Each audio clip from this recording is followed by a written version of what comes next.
Ben Francis is the Vice President of Procurement and Facilities at Fast Pace Health, bringing over a decade of leadership and experience in strategic operations and organizational development.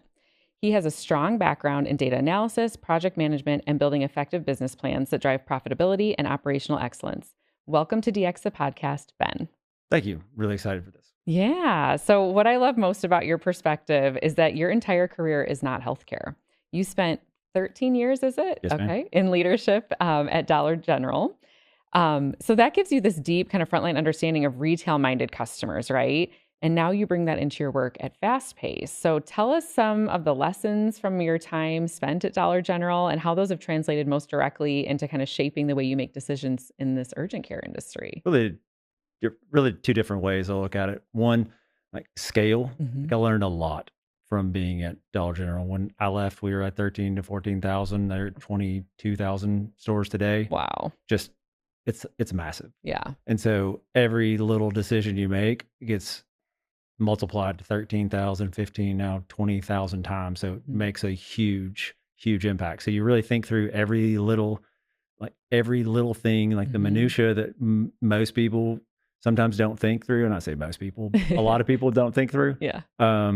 It's sort of ingrained because if you miss something small, it just blows up. Mm-hmm. And then the other thing is like customer focus. So at Dollar General, we actually had characters created. And so there were 4 and then moved to 8. And so like Pam was one and Diane was one. It was just like, this is an avatar of our customer base. And here are the most important customers because these are the ones who come in every single day. And so every decision was looped around, what does this do to Pam? Like, does this affect Diane at all? And these are like normal conversations in the office. Like normal Pam, conversations, Diane. every single meeting. Not real people, but you all know who they are. We actually, for our conferences, because again, Dollar General is a huge company, we would have our own retail conference.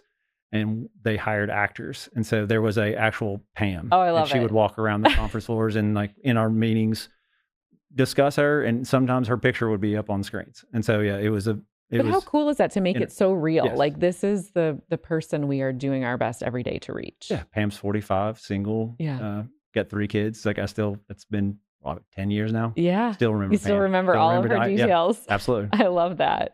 Yeah. What a great way to kind of really, dig into the weeds of what it looks like to do the best you possibly can from that retail experience for your patients or at that time, your clients. And the cool thing, they're the same people. Yes. Like our customers at Fast Pace are also Dollar General customers. Yeah. So get a really good insight into like how to for attack them. sure. Yeah. So one of your strengths, as you kind of mentioned, is kind of extracting those line items on a budget. You talked about one little decision multiplies times at that time 13,000, rooftops.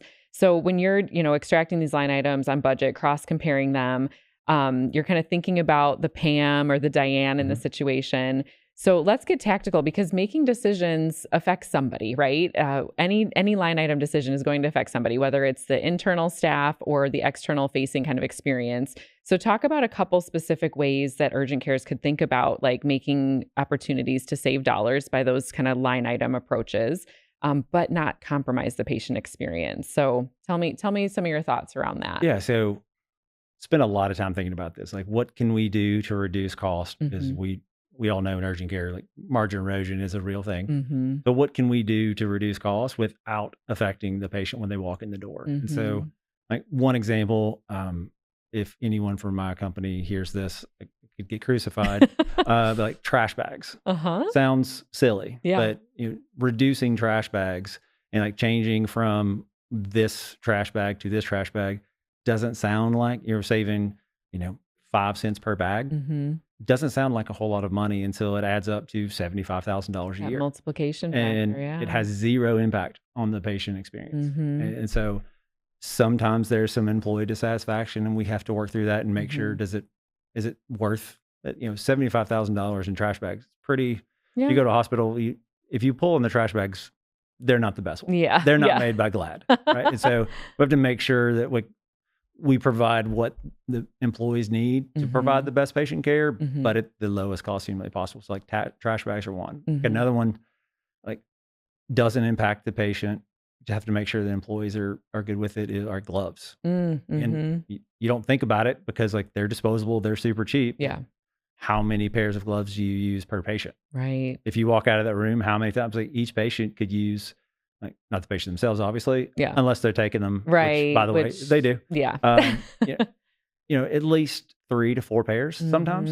If Depending on, if the nurse practitioner comes in, she leaves, the nurse comes in, she leaves, they both come back again, like, any additional testing, you that pop in, you pop out. Yeah. we're at 8 individual gloves, Wow. and Yeah. it adds up huge. And Mhm. you do that 365 days a year, and we have 300 locations. Like, it adds up very quickly. Yeah, absolutely. And really, like you said, thinking about that whole patient journey and recognizing where is the actual impact on the Mhm. patient journey, and recognition that there's opportunity for cost savings that will not actually affect that patient journey. And one that was, like, a little more complicated was, Yeah. like, sutures, Oh, yeah. because sutures are very expensive. Mm-hmm. But that does have some impact on the patient. So you Mhm. have to, like, that's one where it's been very difficult to navigate. Like, what's the best thing for the Sure. company? Sure. Because, yeah, we could scale down and get, like, a little cheaper Mhm. sutures. But what happens? Like, if it's not the best suture, like, is it going to affect the patient? Is it Right. going to It's be a a little bit more painful? super important question to Yeah, ask. absolutely. So Yeah. as you think through it, it's like, but Mhm. going from one to another could be $100, $200, $300,000 worth of savings, and then it's like, okay, is what decision do we make here? Do we Yeah. test it, we roll it, and see how it goes? And is the patient going to give us feedback if they don't Right. like it? So, Right. like, it's complicated, but So a lot to balance and kind of, consider along the process. when you're chasing nickels, you look everywhere. Yeah, for sure. Very fascinating. Well, this is also kind of an interesting question because you come from the Dollar General world and recognize kind of the importance of maybe locations of buildings, appearance of buildings, feel within a building, because we're talking here about kind of the aesthetics of the experience, right? Mhm. So when you're in a world where aesthetics do seem to matter every single day more and more, and recognizing your background in kind of the Dollar General world, what have you learned about things being like Instagrammable versus not, and success versus not, kind of based on those retail aesthetics? What really needs to be true ultimately for a clinic to thrive? Is it the aesthetics? Is it the Instagrammable? Is it not? And kind of what does your past experience help you bring into your context now? Biggest thing is it clean? Like, cleanliness is by far the most important thing. Yeah. Is the staff friendly? Yeah. Does the patient like the provider? Past that, Yeah. not so much. Yeah. I mean, if you have a really, really good provider, they'll come to a building that's not as pretty as another building because they come to see the provider. Now, Mm-hmm. will that pretty building possibly get them in the door? Maybe. Mm-hmm. But word of mouth is going to get them in there faster. And so, yeah, I mean, we have most of our buildings are really, really nice. We Mhm. have a lot of new built to suit. So they're spectacular. We also have some older buildings.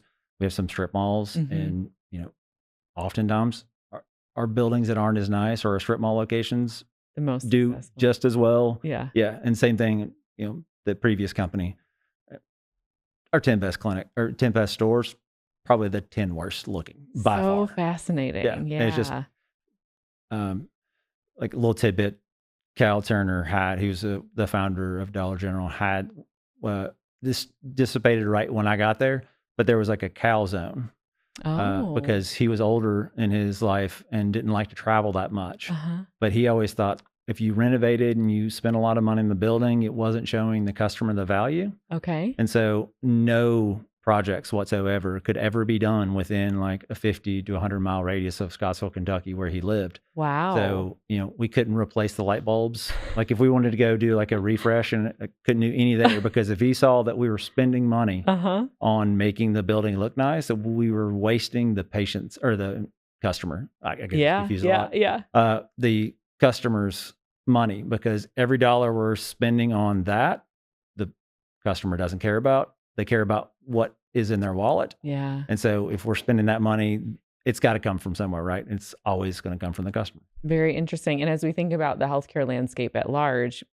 patients/customers being more and more conscious and aware of their cost of their healthcare, high deductible plans, kind of going through their bills with a fine-tooth comb. And then, you think about, other than that, what is their impression of their visit? To your point, if it's this big, beautiful, shiny building, and then they get the bill, in some instances, there's facility fees for certain bills, not necessarily in the urgent care space, Right. but so all of it really does add up to that overall patient experience and customer experience, which is really fascinating to bring that healthcare perspective that you have, plus the retail perspective. So thank you so much for joining us today. It was honestly, I said fascinating multiple times because it really is. And I appreciate all of your insight and really what you bring not only to Fast Pace, but also the industry. So appreciate having you here. Look forward to having you again soon. Same. Thank you.